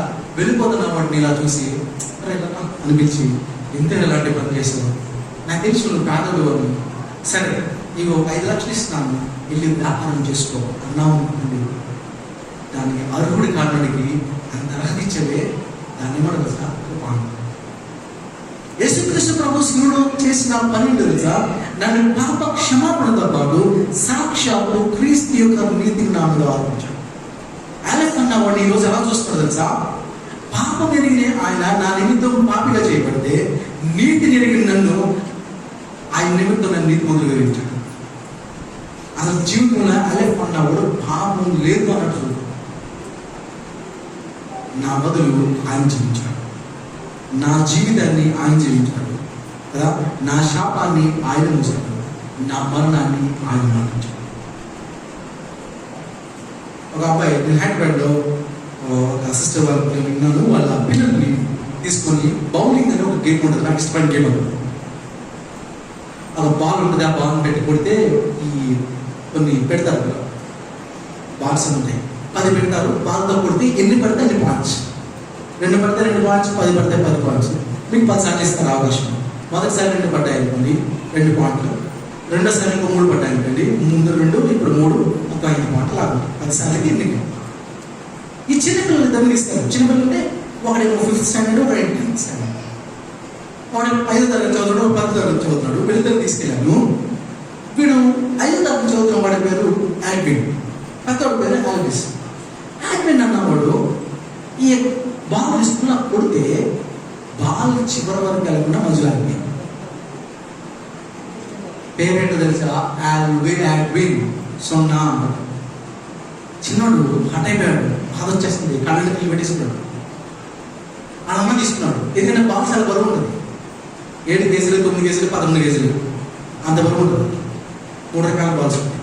ఆ 7 కేజీలు పోయిపోతున్నాడు. ఆ అన్న తీసుకున్నాడు, కొట్టి 4 పడిపోయింది. ఆ అన్న పేరు మీద బోర్డు మీద పడుతుంది ఆల్వేస్ 4 మార్క్స్, యాడ్విన్ 0. మళ్ళీ యాడ్విన్కి మళ్ళీ బాల్ వచ్చింది, యాడ్విన్ మంది మొత్తం కళ్ళని తెల్లగా అయిపోయింది. ఏడడానికి ట్రై చేస్తా ఉన్నాడు. అర్థమయ్యి నేను అన్నాను, యాడ్విన్ నీ నాన్న అన్నాడు. ఆనందంగా ఇచ్చేసాడు, అడేసేయండి ఇచ్చేసాడు, ఎందుకంటే ఆయన ఇప్పుడు గెలిచాడు. సొంత పడిపోద్దని భయపడు. అబ్బా ఇప్పటికే 10 పడిపోయింది. అక్కడ ప్లేట్ ఏమొచ్చింది సార్? యాడ్విన్ 10 మార్కులు. ఆడింది యాడ్విన్ కాదు, ఆలెఫ్ ఆడాడు. ఆడింది ఆలెఫ్, పేరు మాత్రమే యాడ్విన్ వచ్చింది. సిలువలో జరిగింది అదే. నా గేమ్ ఆయన ఆడాడు, నా ఆట ఆయన ఆడాడు, నా జీవితాన్ని ఆయన జీవించాడు, నా మరణాన్ని ఆయన మరణించాడు కదా.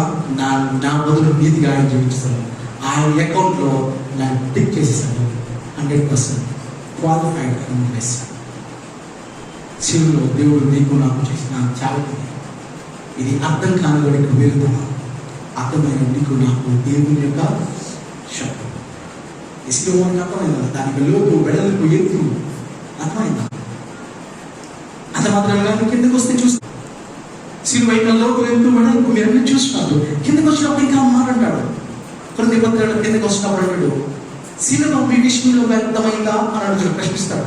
దాని ముందు ఒక మాట అంటాడు, అదేంటంటే 2 మాటలు చెప్పి ముగిస్తాను. అదేంటంటే ఒకటి, మీలో అనేకులు గనులుగా పిలువబడలేదట. 26 వచనం అదే ఉన్నాడు. మీలో అనేకులు గనులుగా, సహోదరులారా మీరు పిలిచిన పిలుపుని చూడండి. మీలో లోకరీతిని, జ్ఞానులైన, గనులైన, గొప్ప వంశం వాడను అనేకులు పిలువబడలేదు. కానీ ఏ శరీరం దేవుని యొక్క ఆశ్చర్యపడుతున్నట్టు జ్ఞానం సిద్ధపరచడం లోకంలో చాలా ఎక్కడంటే మాటలు నేను చెప్పనిస్తాను. ఒకటి, సహోదరులారా నిన్ను పిలిచిన పిలుపుని చూడండి. సహోదరులారా అంటే ఎవరు మాట్లాడుతున్నారు? ఎవరు రాశారు అది? పౌలు రాశారు. ఏ సంఘాన్ని రాస్తున్నాడు? కొరింథీలో ఉన్న సంఘాన్ని రాస్తున్నాడు. కాబట్టి సహోదరులారా అంటే ఎవరండి? ఇక్కడ సంఘం. ఇప్పుడు సంఘంతో మీరు పిలిచిన పిలుపుని చూడండి. సంఘంతో మాట్లాడతాడు. మీ పిలుపుని చూడండి.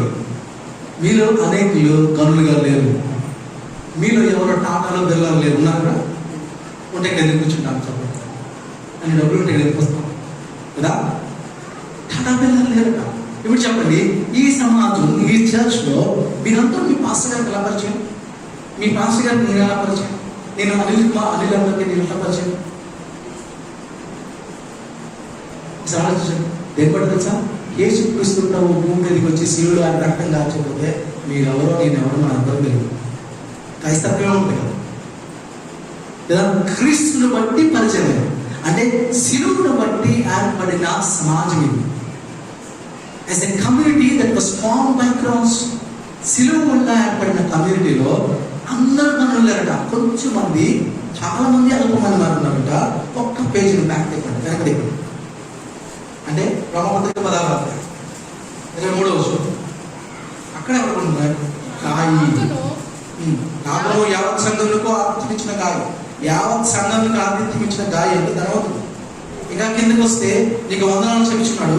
ఈ పట్టణపు ఖజానాదారుడు ఎరస్తాడు. ఆ పట్టణపు ఖజానాదారుడు, పట్టణం ఖజానాదారుడు అంటే పిచ్చపూరుడా, ధనవంతుడు పేదవాడు, ఖజానాదారుడు. ఒక పట్టణానికి ఖజానాదారుడు. అంత రిచ్ మ్యాన్ కూడా సంఘంలో ఉన్నాడు. అంటే సంఘంలో ధనవంతుడు ఉన్నాడు, పేదవాడు ఉన్నాడు అని అందరూ సమానంగా కూర్చున్నాడు. అందరూ సమానంగా ఏకత్వంలో శిలువ ప్రపంచంలో సమానత్వాన్ని తీసుకొచ్చాడు. అప్పర్ క్యాస్ట్, లోవర్ క్యాస్ట్ ఉండదు. ఇంకా యూదులని క్రీస్తుని ఉండదు, స్త్రీ అని పురుషుడు అని ఉండదు. సమానత్వం తీసుకొస్తుంది శిలువ. కానీ సమానత్వం రావాల్సిన శిలువ, తీసుకురావాల్సిన శిలువ ఈరోజు సంఘాల్లో ఇంకా upper caste, lower caste, same caste పెళ్లి చేస్తాం. అని ముందుకెళ్తే ఏమంటాడు? సినిమా మీ విషయంలో అర్థమైందా? ఎందుకు మీ మధ్యలో విభేదాలు ఉన్నాయి, కక్షలు ఉన్నాయి, ఎందుకు డిఫరెన్సెస్ ఉన్నాయి? ఆడు మా క్లాస్ పెడతాను ఎందుకు అంటున్నారు మీరు అంటే మీ విషయంలో సినిమా పని చేయలేదా? ఎవరు మాట్లాడుతున్నాను? క్యాస్ట్ గురించి ఎవరిని ఎత్తారంటే మీకు సినిమా అర్థం కాలేదు.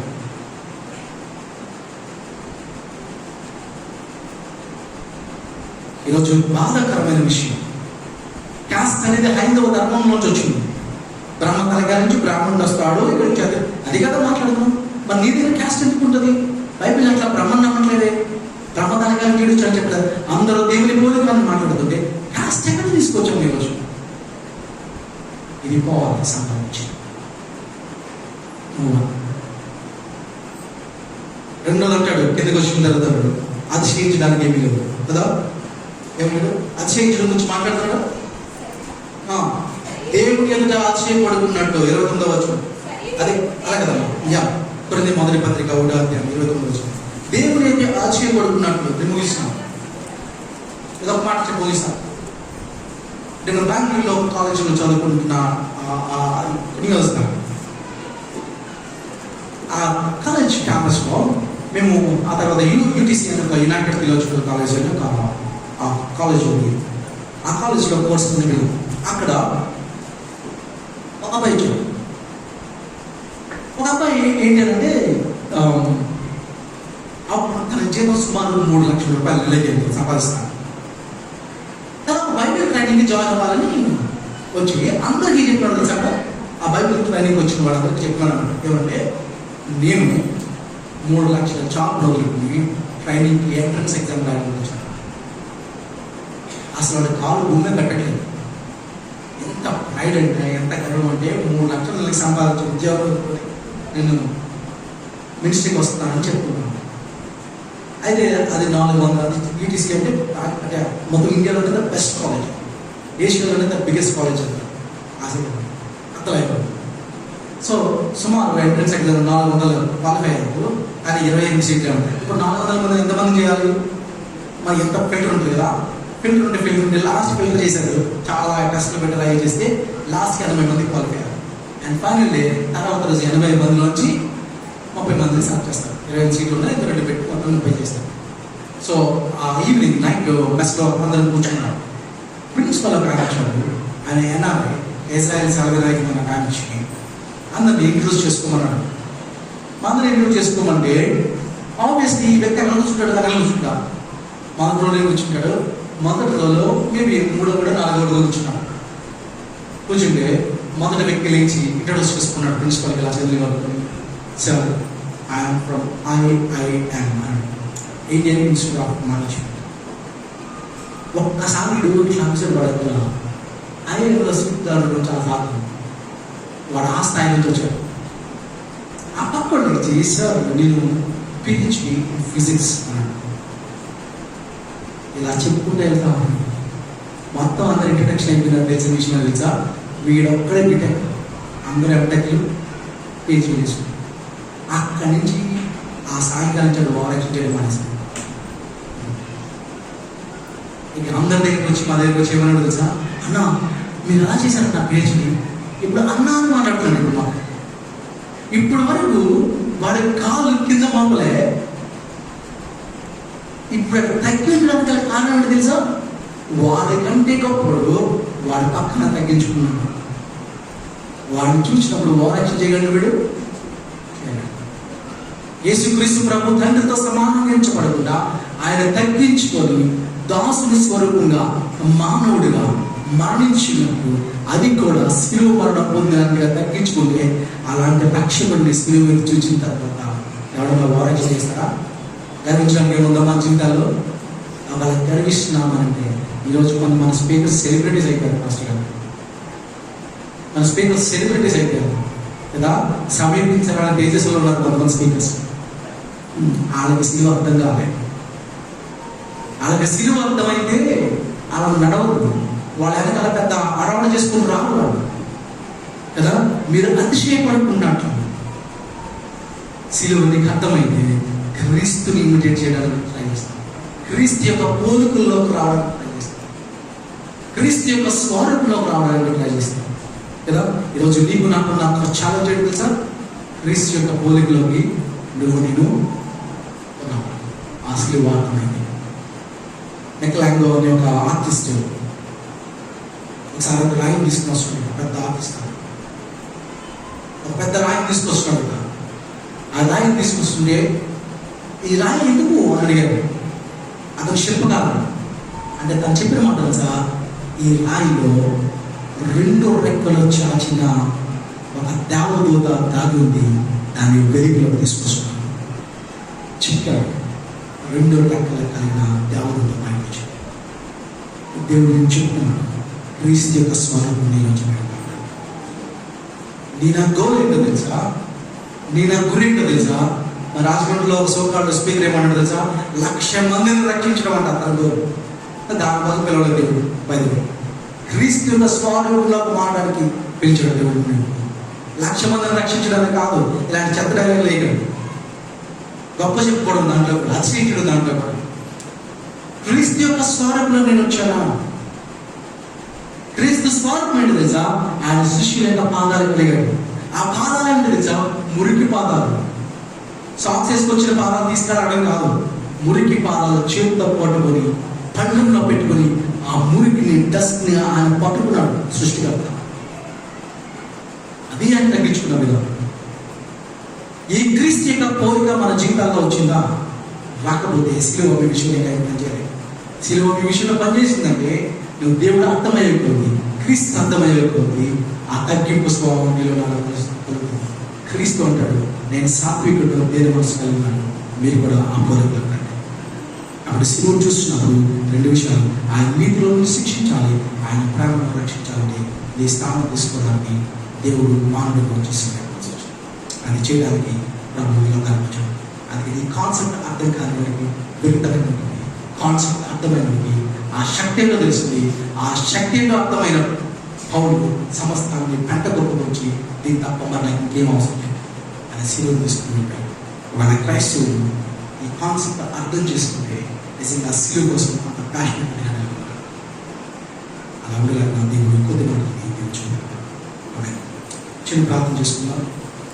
మహోన్నతిగా ప్రేమల మాతని ఈ సాయంకాల సమయంలో యొక్క స్థితిలోకి రావడానికి శిలువను గురించిన కొన్ని విషయాలను మాట్లాడడానికి మాకు ఇచ్చిన కృపను బట్టి శిలువను చూస్తున్నాం. దాని యొక్క శక్తిని మేము గ్రహించామా? ఇదే అర్థం కాకుండా అది పెరుగుతనంగా మనం అనిపిస్తున్నాం. ప్రభా ఈ శిలువ మమ్మల్ని ఏ స్థాయిలో తీసుకెళ్తాం ప్రభా? మా యొక్క విలువేంటో ఆ శిలువను చూస్తే అర్థమైంది. మా జీవితాలు ఎంత విలువైనటువంటి మా కోసం దేవుడే తన ప్రాణాన్ని అర్పించదగినంత గొప్పవి మా జీవితాలు. కాబట్టి మా జీవితాలను చూసుకుంటున్నాము. మా మంగళసూత్రాల మీద ఉన్న శిలువను చూస్తున్నాము. మా ఇంటి మీద ఉన్న శిలువను చూస్తున్నాము. ఆ శిలువను చూస్తున్నప్పుడు ఎవరి పని చేస్తారండి? నా పాపాలు ఆయన శిలువ మీద పనిచేస్తాయి. అంత మాత్రమే కాదు, దేవుని యొక్క ప్రేమ ఆయన శిలువ మీద పనిచేస్తాయి. ఈ రెండు విషయాలను గుర్తుపెట్టుకునే కృపను గ్రహించాడు.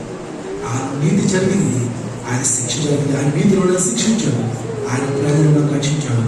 అది చేయడానికి ఆయన శిలువ కాదు. ఇది శిలువను చూస్తున్న ప్రతిసారి మీరు జ్ఞాపకం చేసుకుని ప్రభు మాత్రం మా ప్రభుత్వం రక్షకుడు యేసుక్రీస్తు నామమున వేడుకుంటున్నాము.